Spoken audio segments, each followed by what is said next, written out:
ओम शांति। आज 14 अप्रैल की मुरली के महावाक्य हैं जिस पर हम मनन चिंतन करेंगे। वह है आज का वरदान कि स्व स्थिति के द्वारा परिस्थितियों पर विजय प्राप्त करने वाले संगम युगी विजयी रतन आत्मा भव। अगर हमारी स्वस्थिति बहुत अच्छी है ना, तो परिस्थितियों पर विजय प्राप्त करना बहुत आसान होता है।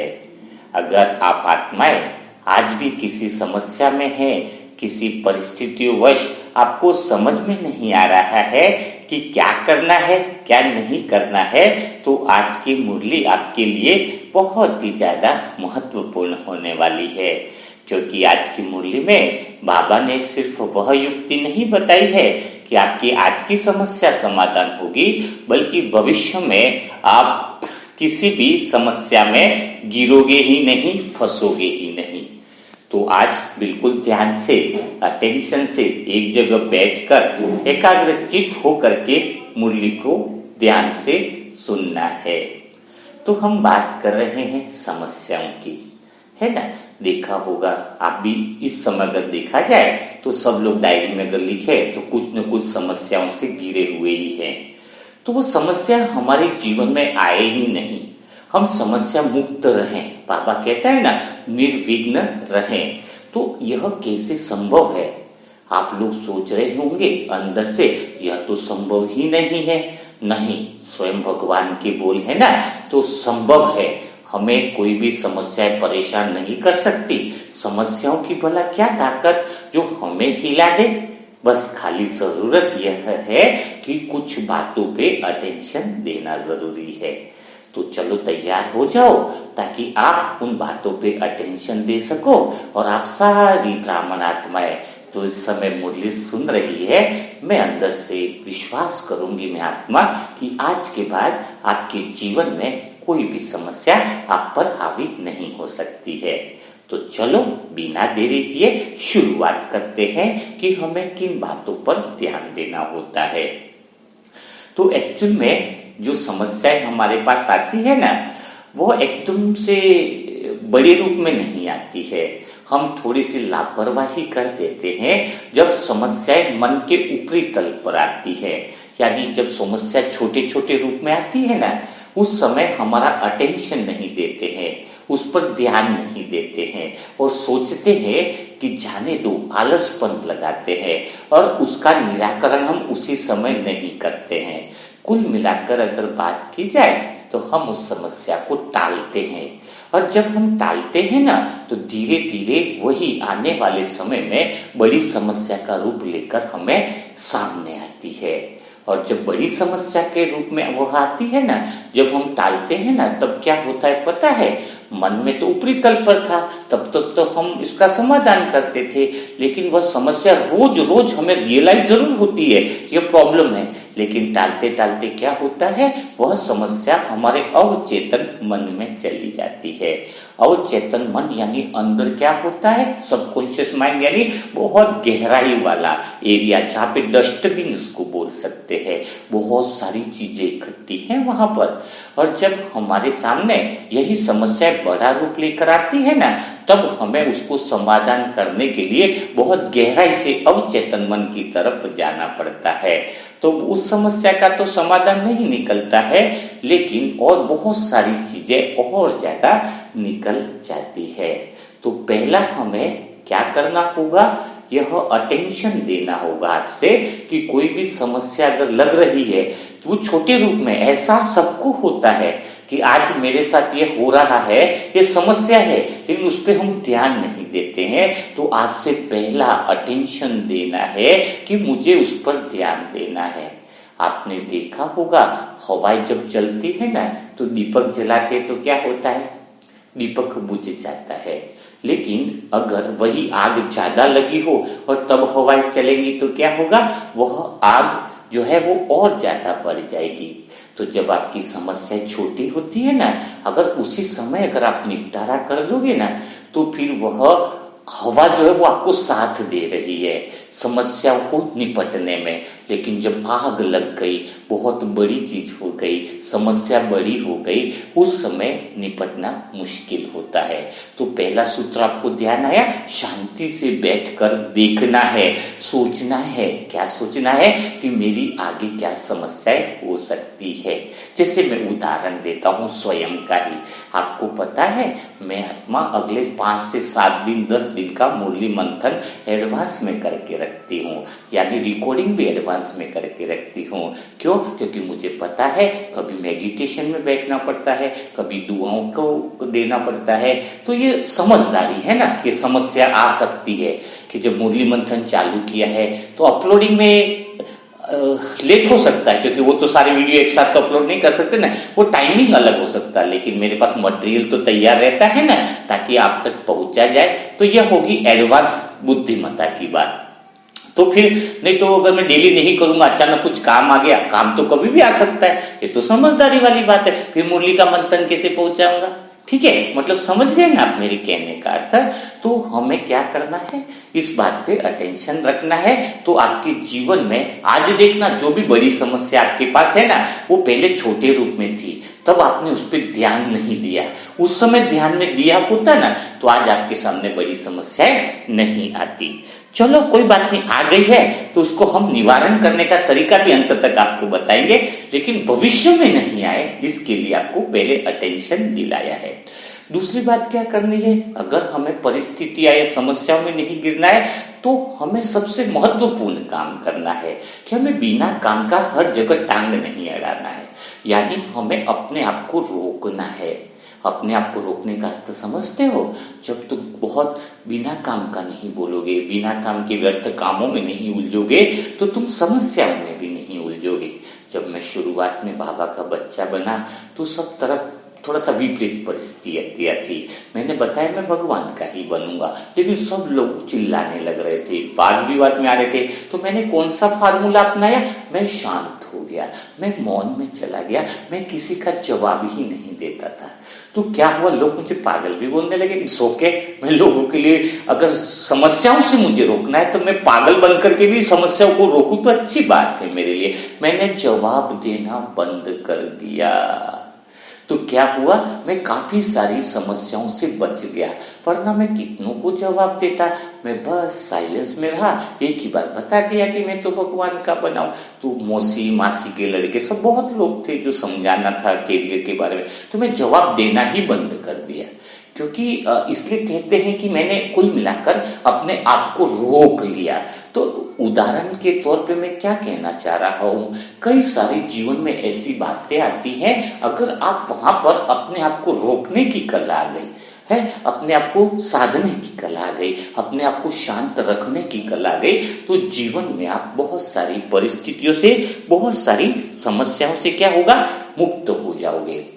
नहीं तो क्या होगा, और समस्या अगर बड़ी होती है ना तो वो किस तरीके से होती है बताए ना। अवचेतन मन में कैसा होता है, आपने पेड़ देखा ना, उसकी जड़ में देखो कितना अंधेरा होता है, देखा है ना। तो वैसा ही जब समस्या जब बड़ी हो जाती है, हम अपने आप को नहीं रोकेंगे तो वो छोटे में निपट जा रही है। कुछ बोला, बात पड़ गई, धीरे धीरे करके वो बहुत गहराई में चली जाएगी, रिश्ते हमारे खराब हो सकते हैं, बहुत सारी बातें हो सकती है। कई ऐसा कुछ बोला जो उनकी आत्मसम्मान को ठेस पहुंच सकती थी। शायद मुझ आत्मा के मुंह से उस समय ऐसे कोई बोल निकलते जो उनके दिल को ठेस पहुंचती, तो काफी सारी चीजें हो जाती थी। वो समस्या यानी जड़ में, अंधेरे में चली जाती, अवचेतन मन में जाती। तो अवचेतन मन मने उनके मन में कोई ऐसी ठेस पहुंच जाती जो बहुत गहराई तक चली जाती। तो क्या होता है, वो शब्द निकल नहीं पाते हैं। उनको निकालना, कई बार देखा ना, आपके मुंह से निकले हुए शब्द, वो लोग क्या बोलते हैं कि हम तेरी ये बात को नहीं भूलेंगे, कभी नहीं भूलेंगे।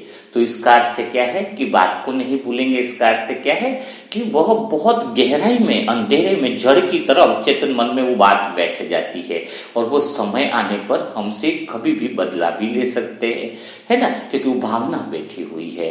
तो अभी क्या करना है, अगर आपको समस्या से मुक्त रखना है, परेशानियों से मुक्त रहना है, तो कौन सी आपको दूसरी बात बताई मैंने, अपने आप को रोकना है ना। डायरी में भी नोट कर लीजिएगा, ताकि क्या होगा, अपन बातें भूल जाते हैं ना, तो रिवाइज करना होता है।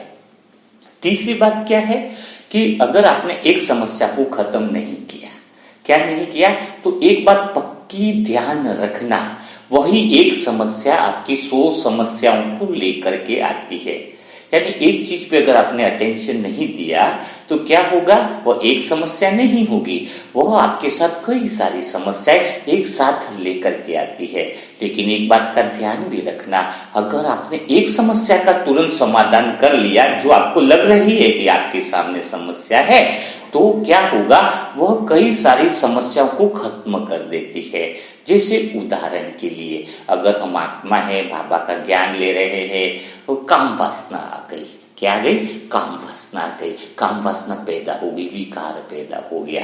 तो वो विकार है ना, एक चीज की समस्या को लेकर नहीं आएगा, काम वासना फिर क्या लेकर के आएगी, क्रोध लेकर के आएगी। क्रोध क्यों लेकर के आएगी, कि जो मैंने काम वासना यानी वासना मेरे अंदर पैदा हुई है, उसको रोकने के लिए जो भी आत्माएं मेरे विघ्न बनेंगी, जो भी दीवार बनेंगी, उस पर मुझे क्या आएगा, फिर उस पर गुस्सा आएगा। यानी काम वासना एक शब्द आया, विकार एक आया, तो दूसरी जो क्रोध जो है वो उसके पीछे के पीछे आ गया कि नहीं आ गया, आ गया ना। तो दूसरा क्या बना, क्रोध जो है वो दूसरी समस्या खड़ी हो गई।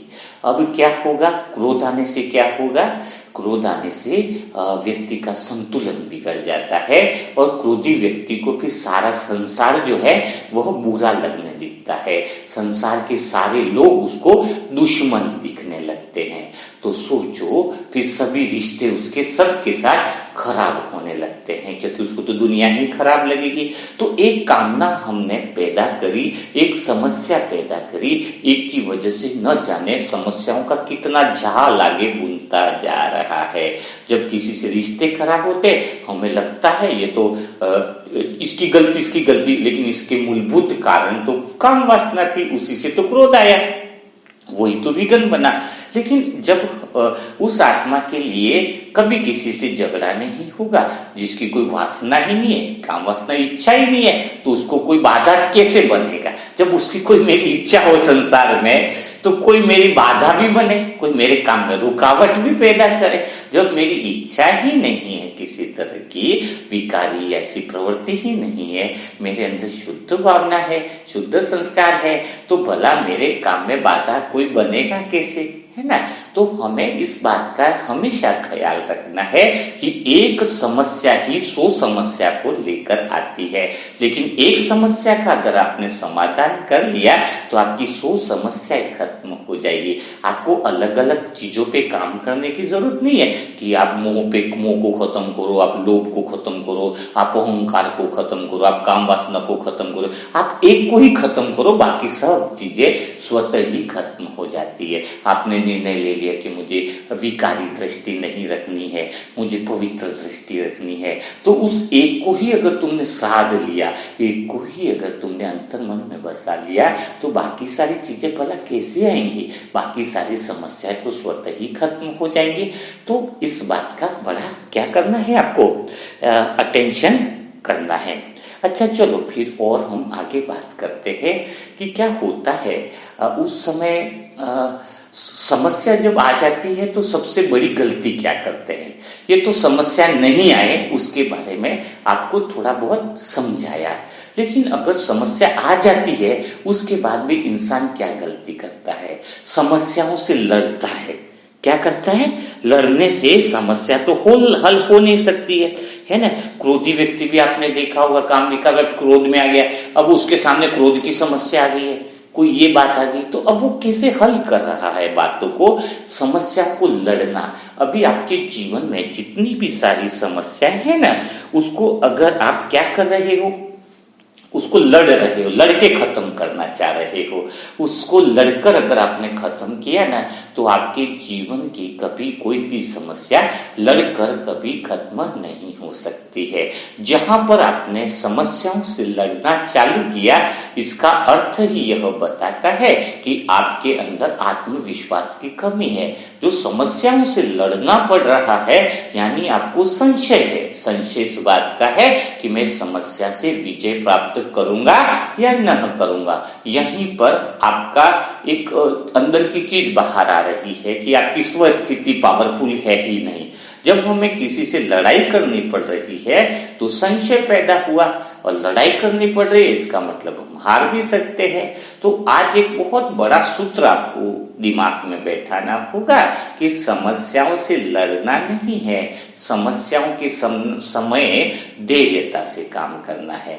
उदाहरण के लिए जब कोई धागा होता है ना, बाय चांस उलझ ही गया है, धागे को सीधे धागे थे लेकिन एक धागा उसमें उलझ गया, उसमें उलझ गया, उसमें उलझ गया, उस समय आप उससे लड़ करके वो धागे को सुलझाना चाह रहे हो तो क्या सुलझेगा? वो नहीं सुलझेगा। अगर आपको उस समय धैर्यता है और शांति है तो एक एक धागा आप निकालोगे तो सारा धागा सुलझ जाएगा। तो जब भी अभी अगर आपके जीवन में समस्या है और विघ्न है तो हमें एक एक समस्या को सुलझाना है, और वह भी कैसे? धैर्यता, संयम और शांति के साथ। कई बार समस्या आती है तो कई लोग कहते हैं मैं इसको शांति से सुलझाता हूं। वो शांति, वो धैर्यता नहीं है, वो तो तुम्हारा टालने की आदत है, वो तो आलसपन है। उस समय बाहर से जब समस्या दिख रही है कि आ रही है तो उस समय तो आपको बहुत ज्यादा अटेंशन देने की जरूरत है। तो थोड़ा सा मैं और क्लियर करना चाहूंगा यहाँ पर कि आपको समस्याएं अभी आ चुकी हैं। अभी जो बताया मैंने आपको वो तो परखने की शक्ति बताई कि समस्या आए नहीं, आगे से अटेंशन रखो, लेकिन अभी तो आपके जीवन में समस्या कुछ चल ही रही है ना, उसको कैसे खत्म करें उसके तरीके के बारे में थोड़ी बात करते हैं, ताकि अभी तो आप निर्विघ्न हो ही जाओगे लेकिन आगे के लिए ध्यान रखना है। जो बातें बताई हैं वो उसको अटेंशन में रखोगे तो समस्याओं को आप पहचान जाओगे, ठीक है ना। तो अभी समस्या जो आपके जीवन में चल रही है उसको कैसे खत्म करें, उसको एक कहानी से थोड़ा समझते हैं। एक बार क्या हुआ, एक बहुत तलवारबाज वाला वो युवक था, उसकी तलवारबाजी इतनी खतरनाक थी, इतनी खतरनाक थी कि पूछो ही मत। वो बहुत ज्यादा मतलब युद्ध के अंदर विजेता था, ठीक है।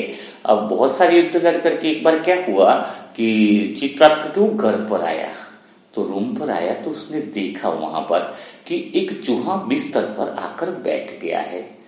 अब उसको गुस्सा आया, मैं इतना बड़ा तलवारबाज, इतना योद्धा, और इस चूहे की हिम्मत कैसे हुई कि मेरे बिस्तर पर आकर बैठ गया। तो चूहे ने क्या किया, बस ऐसे जैसे देख रहा है, अरे क्या है, तेरा बिस्तर है तो हम नहीं बैठ सकते। मानो चेहरे का भाव यह चूहे का बता रहा हो, उसकी आंखों से वो योद्धा पढ़ रहा हो, या योद्धा को गुस्सा आया, तलवार ली और चूहे पे दे पटक मार दी। तो चूहे भी कहाँ मरने वाला था, वो तो उछल के दूसरी जगह चला गया, तो बिस्तर ही पूरा कट गया।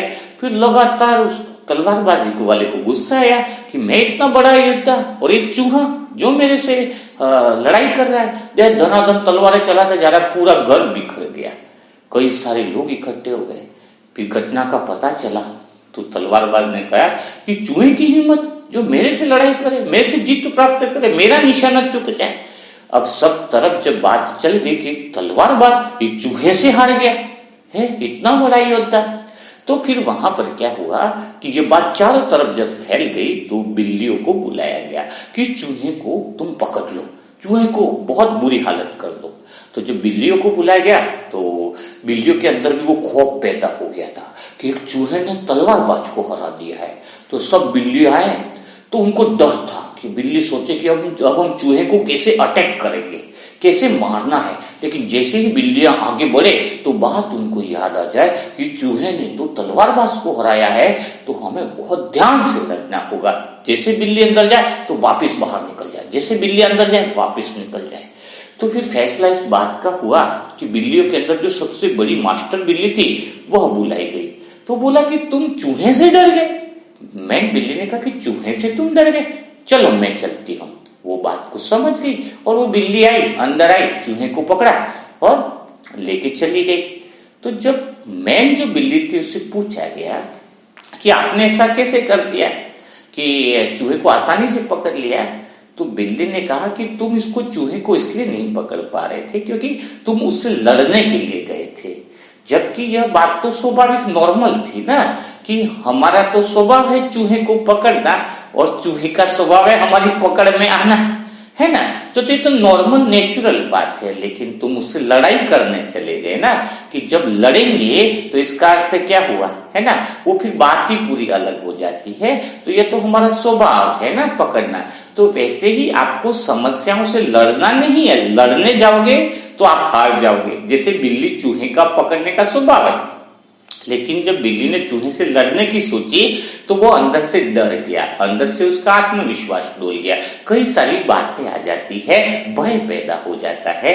तो आप जब समस्याओं से लड़ने के लिए बाहर निकलते हो ना कि मुझे समस्या को खत्म करना, ये खत्म करना, पैसों की टेंशन को खत्म करना, ये करना है, तो उसी समय आपकी हार तो उसी पहले कदम में ही हो गई है। तो आपको क्या करना है, आप अपनी आत्मा की शक्ति को पहचानो, शांत चित्त हो जाओ। मुझे समस्याओं से लड़ना नहीं है। जब आप केंद्र बिंदु में आप स्थित हो जाओगे, विश्वास मानो, कितनी भी बड़ी समस्या हो, कितनी भी बड़ा विघ्न हो, मुझे उससे लड़ना नहीं है। आपका आत्मा का प्रकाश उस समस्या पर पड़ेगा, वह समस्या स्वतः ही खत्म हो जाएगी। यह परमात्मा का वरदान है कि स्व स्थिति में स्थित रहो तो कोई भी परिस्थिति तुम्हें टच नहीं कर सकती है। उस भगवान पर विश्वास करो, उस स्वस्थिति पर विश्वास करो। ऑलरेडी परमात्मा ने आपके अंदर वह शक्ति देकर परम धाम से नीचे भेजा है।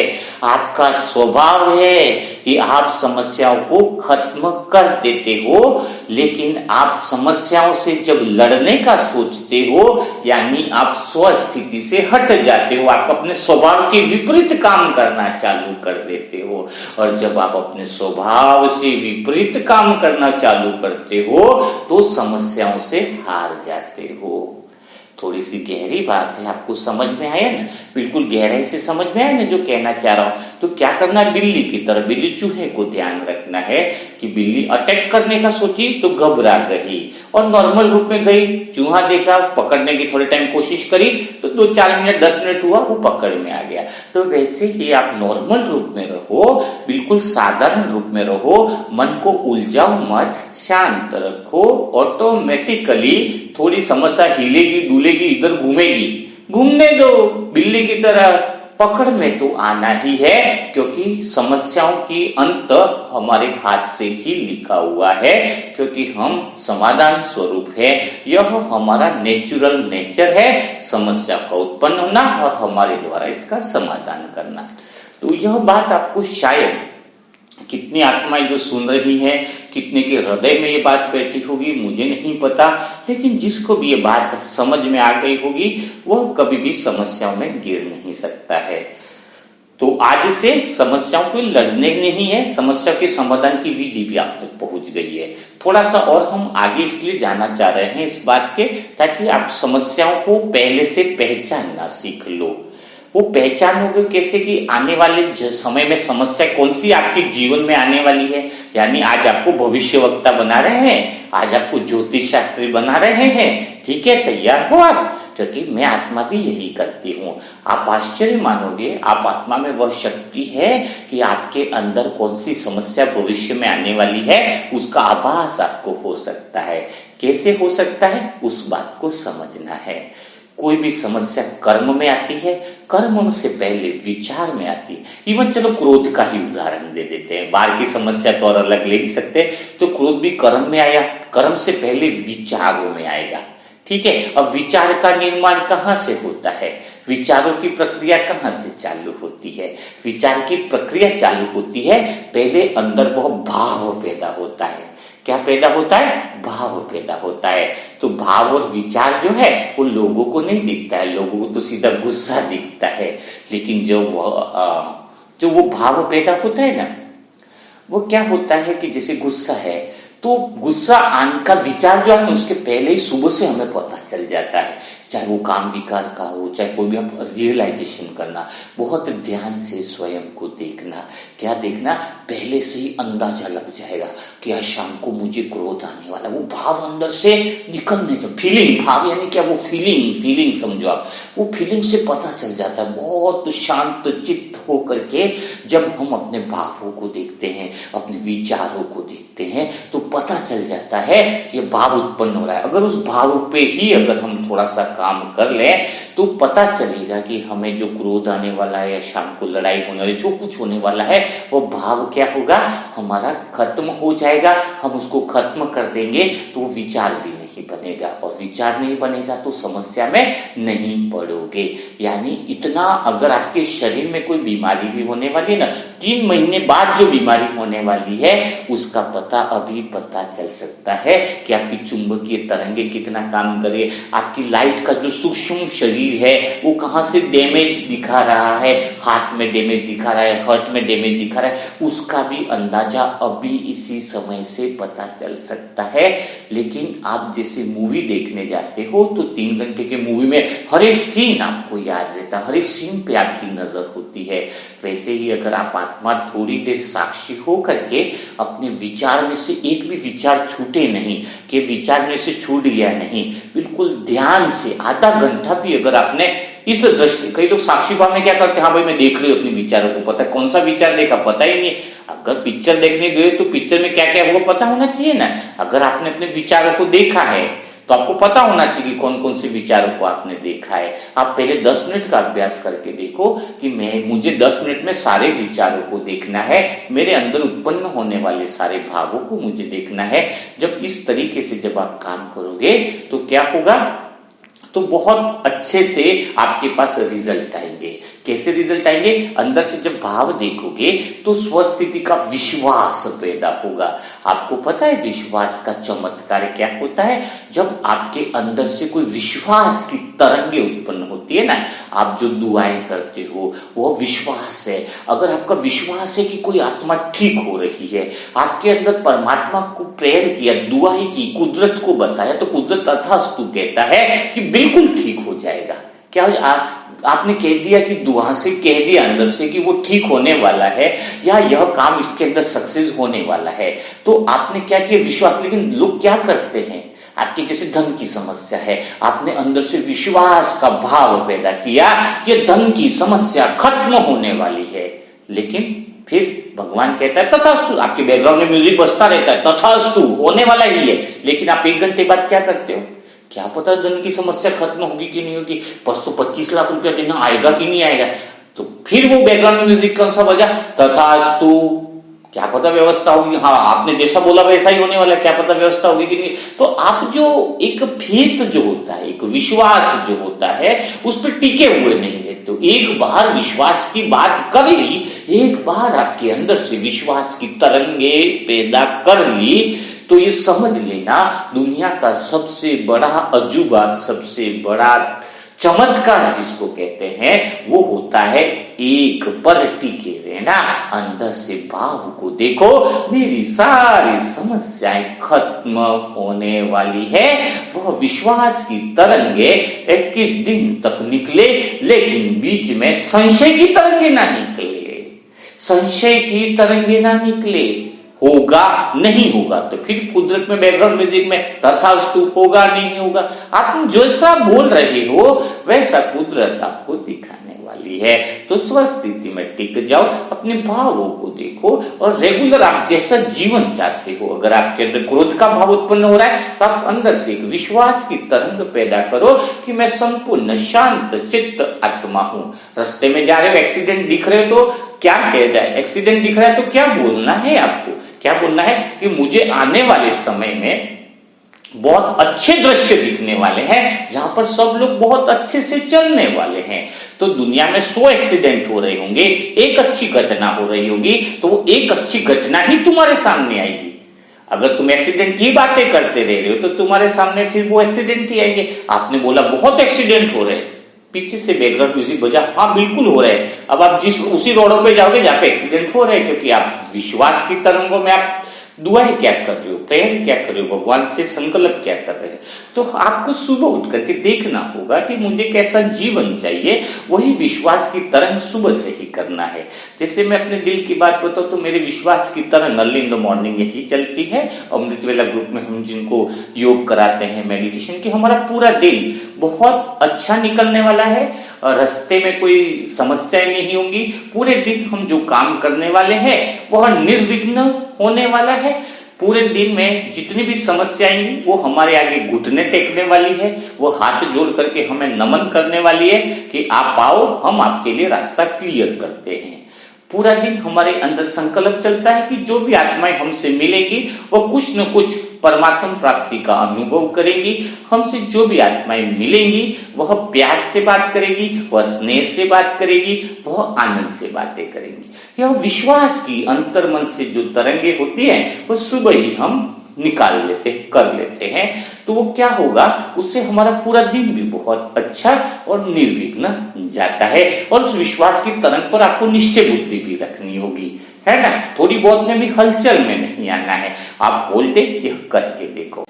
और एक बात और बहुत ज्यादा महत्वपूर्ण है कि कई आत्माएं कहती है कि प्रतिज्ञा कर लेती है कि मैं आज से पवित्र रहूंगा। कई आत्माएं कहती है कि मैं आज से शांत रहूंगा। यानी आपने क्रोध को खत्म करने के लिए और पवित्रता को खत्म करने के लिए जो प्रतिज्ञा ली है वो प्रतिज्ञा ही अहंकार को दर्शाती है। यानी किसी के बीच में कहते हैं ना 10 लोगों के बीच में मैं ऐसा करूंगा, इसका अर्थ वो उनको दिखाना चाह रहा है। प्रतिज्ञा लेना ही यानी उसके अंदर डर को बताता है कि क्या मैं ऐसा कर भी पाऊंगा या नहीं कर पाऊंगा। जो ज्यादातर प्रतिज्ञा लेते हैं ना उनकी हार ज्यादा जरूर निश्चित होती है, क्योंकि वो तो अहंकार से ली गई है। हमारी तो आत्मा का स्वभाव ही है कि हम तो विजयी रतन है ना। यानी हमें वो बिल्ली वाली बात आ गई, उनके लड़ने के लिए तैयार हो गए, तो उस समस्या से लड़ना हो गया ना, प्रतिज्ञा लेना यानी लड़ना। बिल्कुल नेचुरल रूप में रहो, बिल्कुल कॉन्फिडेंस अंदर से स्वतः ही हमारे अंदर है। यह जो विकार है उस पे विजय हमारी स्वतः ही है, क्योंकि यह हमारा स्वभाव है। विजय होना हमारा स्वभाव है। कल्प कल्प हम विजय हुए हैं, कल्प कल्प हमने जीत प्राप्त करी है, तो इसमें इतना सीरियस होने की कोई बात नहीं है। हम जब स्वभाव में रहेंगे, हमारे नेचुरल रूप में रहेंगे, तो कोई भी बातें हमें मुश्किल नहीं लगेंगी। तो इस बात को बहुत अटेंशन रखना है, ठीक है। ओम शांति।